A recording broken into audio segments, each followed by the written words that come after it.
Oh, well, here we are. We're back again. Midweek podcast for the Gingy and Foxy, the best podcasters in the world. We're back again, and we're here tonight. We had a few special guests lined up for tonight's series. We're going to start to roll out a few of these sort of series through the year, where we're going to be getting a few guests, whether they're NRL coaches, NRL players, WNRL coaches. Whatever you can get. Whatever we can get, we're going to get them on. And tonight we've got a special guest coming on that's been around for a while in the local NRRRL competition as a referee. I think he's had a bit of a promotion in the ranks, this young man. He's probably up there. Well, I'm not saying probably. He's up there with one of our better referees in the competition. That's not knocking our referees, by the way. Just that's a brutally honest opinion of our referees in this competition.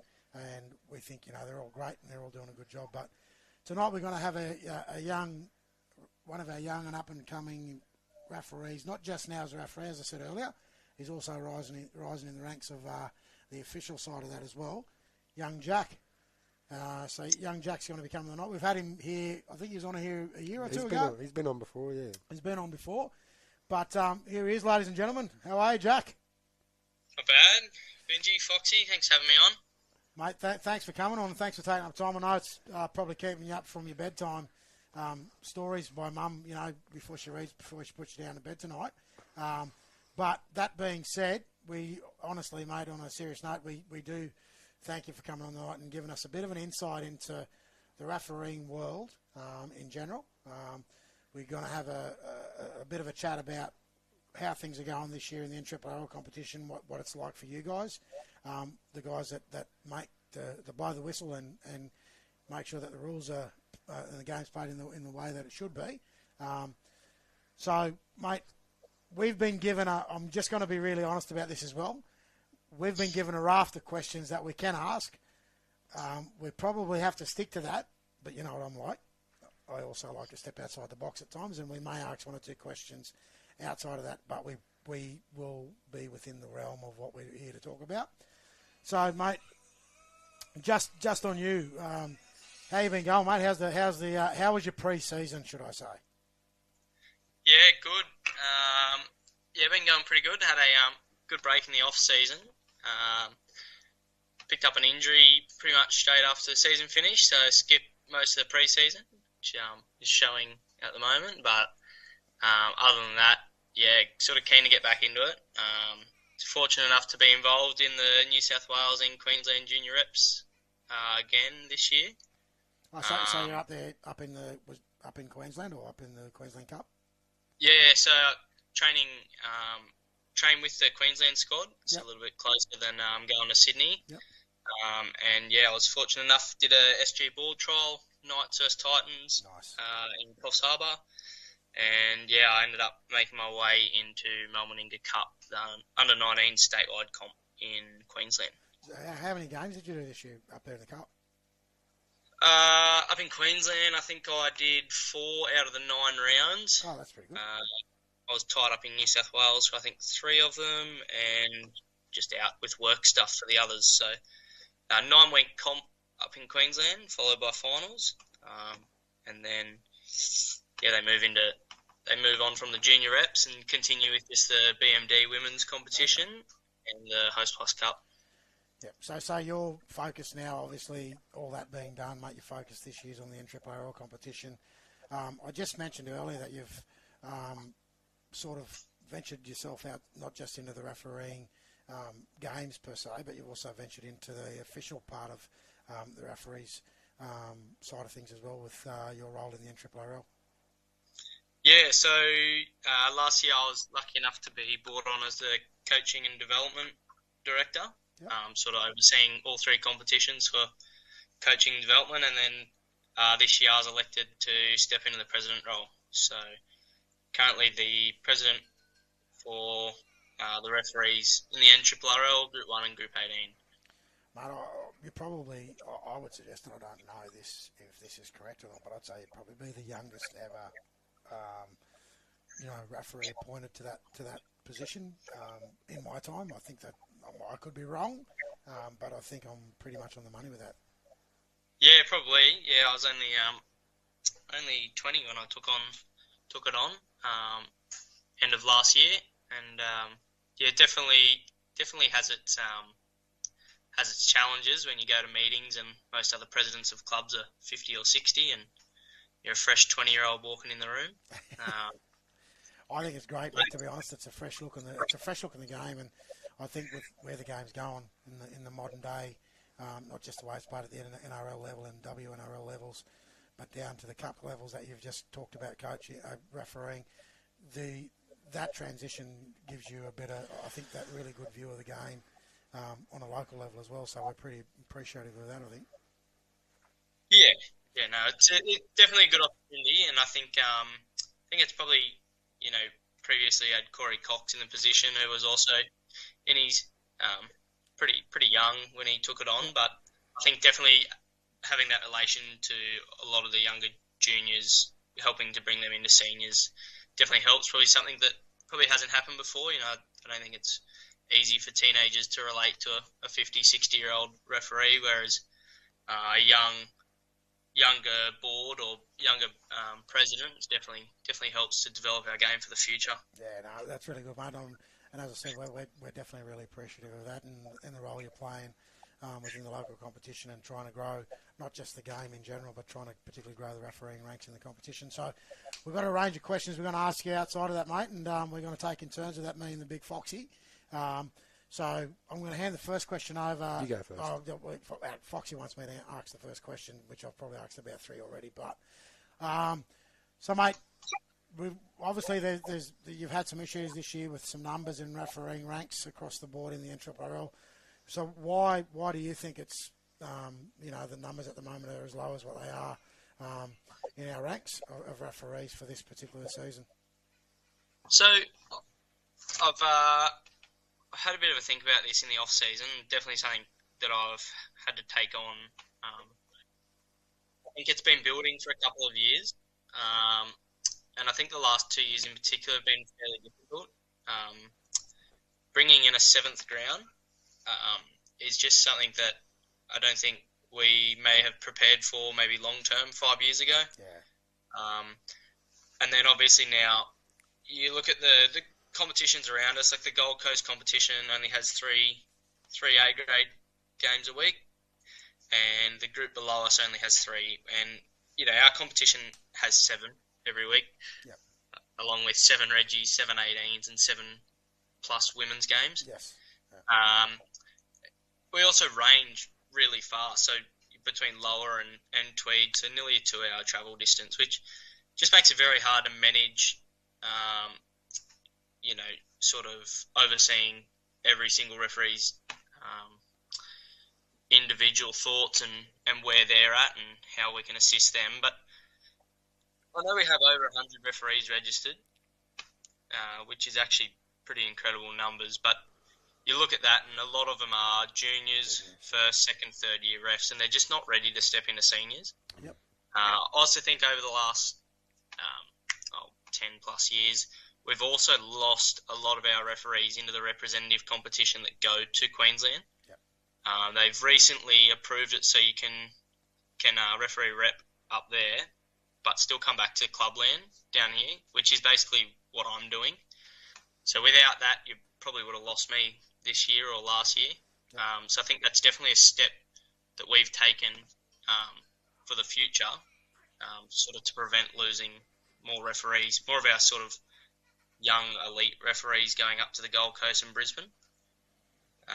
But yeah, I understand our numbers are probably not where ideally they would like to be, but it's definitely something that we've actually got a plan in place to bring through some referees, which over the next 3 to 4 years will definitely see the numbers grow in seniors. Yeah, that's great, mate. I know it can be a very difficult role that you're playing, not just as the president, but also as a referee yourself. And you've seen those other referees that have either gone to other levels, and then some that have retired as well, and then some that are just aren't up to probably refereeing at the first grade level. So yeah, mate, thanks for that, and I think it's a good insight into why we are where we are, and it's a good analogy I think that you've just raised around the progression of another team coming into the competition, which creates 7 grounds over a round of football in the NRRRL. With talking about that, Jack, how many refs are having to double up each week? Look, I would say most senior referees double up in terms of 2 days. So a lot of our senior referees, even when they're not needed at juniors on the Saturday, they often go down and run, 1 middle or 2 middles and maybe a touchline to just sort of as a thing that we've sort of put into place where we want our first grade refs going back to juniors and being in and around the ranks of the juniors to sort of give them that confidence and then build that relationship, sort of breach that gap and bring them through. But I would say there's a few refs that double up every week. Yeah. And I think the biggest strain is on the Sunday when you're running, sometimes 3 or 4 games, back-to-back touch lines, and then into your centre of appointment. It's I think that's probably the biggest strain on the referees. Yeah, I would have to agree. And I noticed this year, with those numbers and with the doubling up, there's been some games where you've had, particularly some of the first grade games I've seen in the first 2 rounds, you've had a middle referee, you've had one touch judge, and then you've actually had to ask the clubs that are hosting those games for a person to run the flag as well. That in itself, you could see, I think that's where that question around the refereeing numbers come probably into play more so from the competition generally, and then also from coaching and players that play each week going, well, it's a first grade game, why aren't there 3 referees? But I think you've explained that really well about why things are the way they are at the moment. And I think sometimes we in the game, when I say we in the game, players, coaches, clubs, officials also need to take into consideration the heavy load you guys carry at the moment. So, like that being said, mate, I just want to raise something with you and just to get your thoughts on it. So, do you think, as you've spoken about, with the numbers that you've got, the behaviour of the crowds has anything to do with, maybe not having the numbers that you probably would like? I mean, when I say that, I'm going to put up my hand here too, like not as an abusive sort of way, but as you know, Jack, I've been very active the last few years where I've questioned maybe some decisions, and I've had, I'd say, some not over the top conversations, but pretty robust conversations with referees at times where, I don't think you get the appreciation of what you've just said, and it's really drilled home to me that, sometimes we think it's our right to be able to go and question officials about decisions and whatever, but I now need to sort of pull my head in a bit as well as a coach and as a spectator of the game and a person that's as passionate about the game as you guys are, that, we really have to take that into consideration. So what are your thoughts on the behaviour in relation to club officials, coaches and general supporters of the game? How does that impact on refereeing numbers? Yeah, I think the crowd in this area can definitely at times have a negative effect on the numbers of referees. I think for me, noticing a massive difference coming back from those representative competitions where if a coach so much as comes up to ask you a question after the game, there's a report put in about it. It's just a big no-no. Yep. Whereas you can come to the local league and, at times you don't feel overly impressed with some of the comments that come from the crowd. And I think that comes back to the volunteers that the clubs lack. Like refereeing's a paid position and sometimes we're struggling for numbers, let alone clubs trying to have crowd control. Yep. Volunteered position. Exactly. But I think, overall, a lot of the clubs are very supportive, along with the NRRRL. So when there is an incident and something goes in and gets reported, I think not only are the NRRRL really strong with backing us over the last few years, often so are the clubs. And often you'll go to a club and they'll make you feel welcome. They'll drinks, sometimes food, they'll sort of check in with you throughout the day. I think it's just one of those things that obviously always going to have one pelican in the crowd, but it's just sort of if we can keep those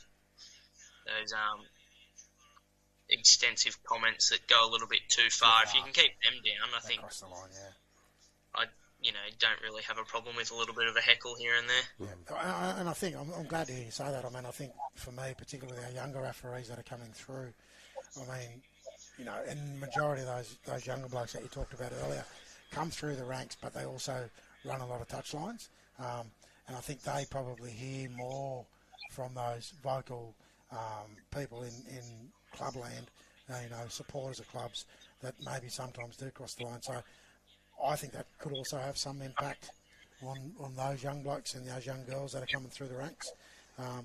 If we want those young kids to continue the game and love the game, and then also want to referee and be the people that actually are in the middle of the, first grade games and reserve grade games, or the future in the ladies tackle game, I think we need to be conscious of what we say, from behind the fences.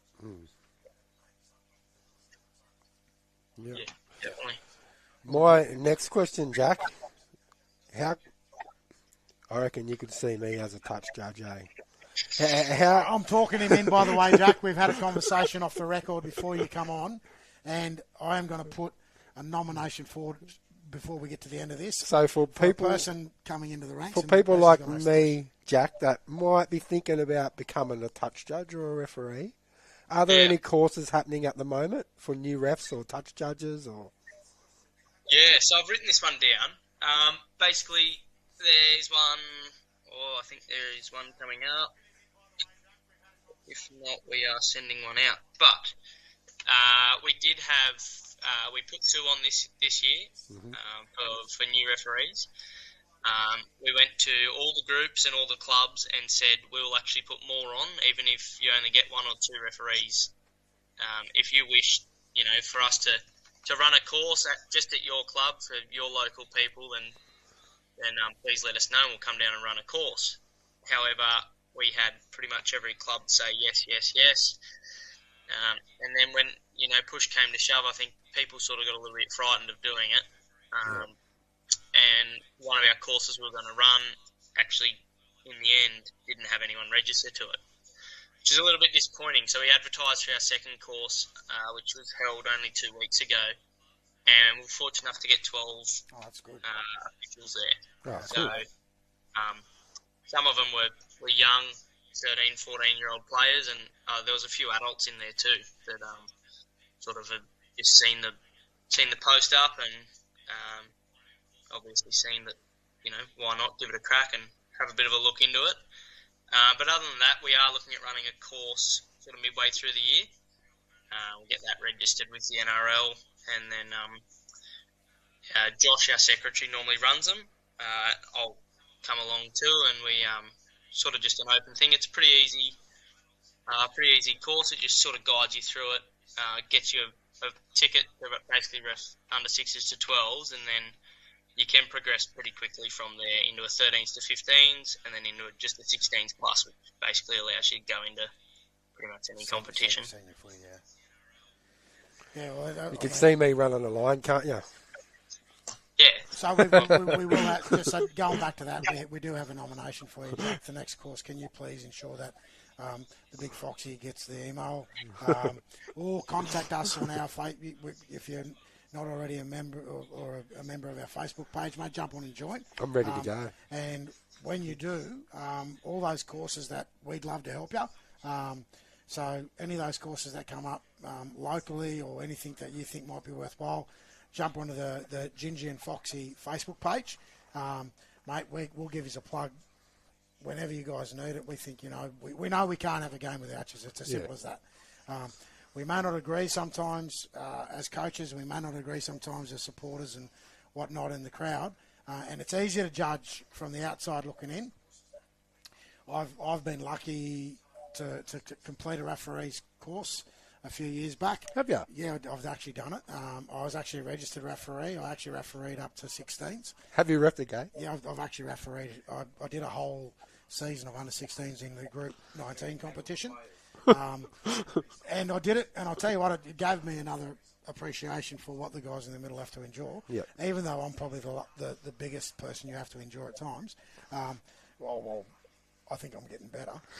But I've actually had the opportunity to have the whistle, mate, and I can 100% say that everything you've talked about tonight and everything you've given us is 100% of the money, brother. I think for me, you know, I didn't realise how tough it was until I actually had to do it. And that's how I got into it. I actually got involved in the course initially in Group 19, and the reason I did it was because one of the referees out there that I got on really well with basically came up and said, instead of whinging all the time, Benji, why don't you try and come and do a course and actually put a whistle in your mouth and have a go? And I went, you know what? I'm going to take up this challenge. And I did. You know what? And by the end of the season, I think I refereed the... I was unlucky not to get the under-16s grand final. Oh, here we go. I got the semi-final, and by the end of it, I was loving it. It was brilliant. It was a different day out there. Obviously, all the games are played on the Sunday, so Saturday was all junior league, which meant I could just travel all over Group 19, so from Armidale right back through to Moree, up to Inverell, out to Glen Innes and all those sort of places. But it was a good experience, and I'm very much encouraging the big fella next to me, saying that, so, mate, let us know. We're happy to post up anything on your behalf, mate, and the referees of the NRRRL's behalf. The other thing is, through our podcast, mate, don't hesitate again. We're happy to assist and support you guys, and if there's anything you think that we can do from the podcast point of view, mate, reach out. We're only happy to do that. Share any courses. What we'd like to do is we have a team of the we've introduced something this year, Jack, where we pick the team of the week. We also pick the player of the week, and after this week, we're going to pick the referee of the week. All right. As part of our picks of the week for the group for the NRRRL. So we may have to come back to you at times before we do that podcast because we need to work out their names. We'll watch the games because we watch every game post every Sunday. So Sunday night, my Sunday nights are, you would think I've got 100% better things to do, but I sit back and watch every bloody game of the NRRRL. And then I follow through on the Monday. So before we get to the podcast, we actually know a little bit about what we're talking about. So if you're open to that, mate, I might have to give you a buzz at times just to say, hey, mate, who's the referee that did the middle in, just an example, I use it this week, you know, in the Murwillumbah versus, who were Murwillumbah playing this week? I can't remember. Who were Murwillumbah playing this week, Jackie? Here you go. Oh, Evans Head. Yep. Evans So yeah, we might give you a bit of a buzz and say, you know, who did that game or whatever. So we'll have a look at the referees as well as we do as the team of the week and the player of the week, and we'll actually do that. And it'll be a new segment on the podcast. It'll be the team of the week, coming up with everything. Team of the week, player of the week, and the referee of the week. There you go. And at the end of it, they'll get a Gingy and Foxy, Big Foxy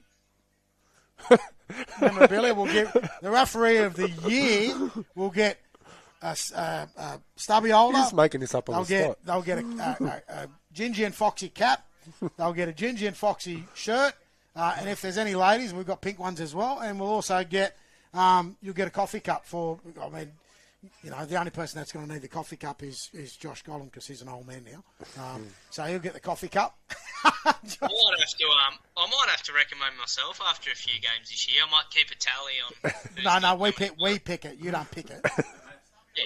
But we'll even ring you and say, what's the bloke that did the game on the weekend? And we'll G you up a bit and we'll tell you that. And they should say, oh, was that you? But we are going to do that. So there you go. There's a new plug for the podcast. We're going to do game of the week, player of the week, and the referee of the week. And it could be a referee that's doing a lower grade as well, or the women's game, or could be a referee that's doing reserve grade. I'll pick your first one out this week. Okay, give us one, mate. Who was it? Yeah, this week coming up, I think you guys will be pretty impressed. You're up playing Coogin at Coogin. Yeah, we are. New member to our association. So, that's good. I won't give you his name, but I will tell you that very recently has some NRL experience. Oh, nice. So we welcome him into our ranks this year. That would be absolutely awesome. It's great to hear. You put a smile on my face. You know why? I'll tell you why. He's got no idea of who the coaches are. He's got no idea of who is in each team. So it'll be a bit of a freshie for all of us. But that's good. That's great. That's great news, actually. all goes to plan, I'm sure you'll already have that vote in. Okay, so that's good, mate. Well, we'll keep an eye out for that. Well, I definitely will anyway because I'll be up there on Sunday. Well, hopefully he looks after me because it's my birthday on Friday. But anyway, just sort of I'm giving everyone in the whole of the country a day off too, by the way, for my birthday. So there you go. There you go. I am. Before you go, Jack, what would you say to anyone thinking about becoming a ref? Be brutally honest, Jack. Yeah, look, I'll hold back a few words, but look, it's definitely something to get into. I mean, I took it up because I couldn't play. But there's a lot of people that are taking it up sort of as adults. I think in the last few years, I think our association's probably welcomed 5 to 10 referees that haven't played footy in a while and haven't refereed ever, and sort of thought, well, why the bloody hell not? I'm here watching, and they're getting some good coin too. So I think that's another factor is the money can be pretty rewarding, especially the further up the ranks you go. Well, that's the only reason Les wants to do it. But anyway. Yeah, that's right. He found out that he only found out this week that you guys get paid, Jack. And it was straight after that he actually said, I might have a go at this. Yeah, exactly. So he will not be missing out. I will make sure and ensure that he will be the first official referee that's come out of the northern ranks. I'll have to get back into training though. Yeah. We've got a Bucks party that we've got to go to together. It's actually Les's Bucks party. He's getting married, so after that, we're actually going to go on a bit of a health kick, both of us. We'll be shadows of ourselves by the end of the season, but he'll be the best referee in the competition, I reckon, in the next 2 years. You're a clown. No, bloody like to hear that. Well, I'd like to see it too. No, it's actually going to happen. So back to you, mate. Quite a little bit of coin. It's got a few other good things about it. You know, you meet a whole new range of people, and that's like with any sport, really. So that being said, when you say, you know, you've obviously had an opportunity, started out yourself locally, as you said earlier, worked your way through the ranks, progressed your way through to you know, being a part of another system outside of here, which is the rep system, and then now having an opportunity to go up to Queensland and do some refereeing up there. So there is actually a very clear pathway. Is that what you're trying to sort of say? Yeah, so there's also the pathway. You know, there's a little bit of career opportunity that that you can try and grab with two hands and run with it. Last year I was fortunate enough to, with Queensland squad, fly up to Townsville, and in a couple of weeks I'm bussing it out to Gladstone. Oh, jeez. Is that the country round where they go, all the teams, all the Queensland Cup teams go, or the country team? No, I wish I was in that, but not quite yet. It's the QSSRL 15s and 18s boys. Yeah, schools. Yeah, so out for that, and that's great. Had the opportunity to ref at the Coffs International Stadium, the Redcliffe Dolphins Stadium, and just being in and amongst all those you know, Queensland Cup players, referees, some NRL players and referees, and just something to do, really. It's another reason to keep fit, and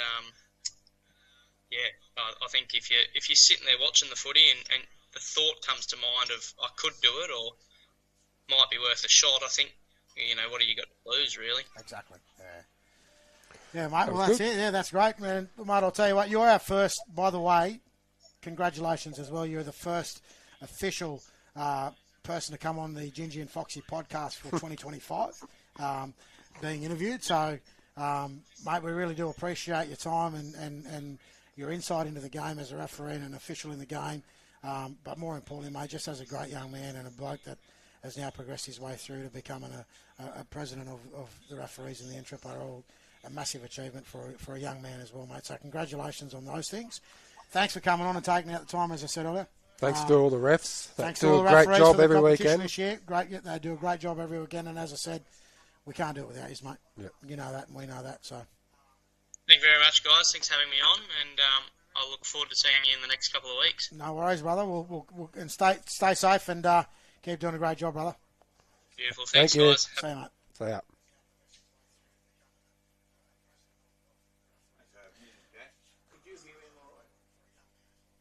Did you say music's back?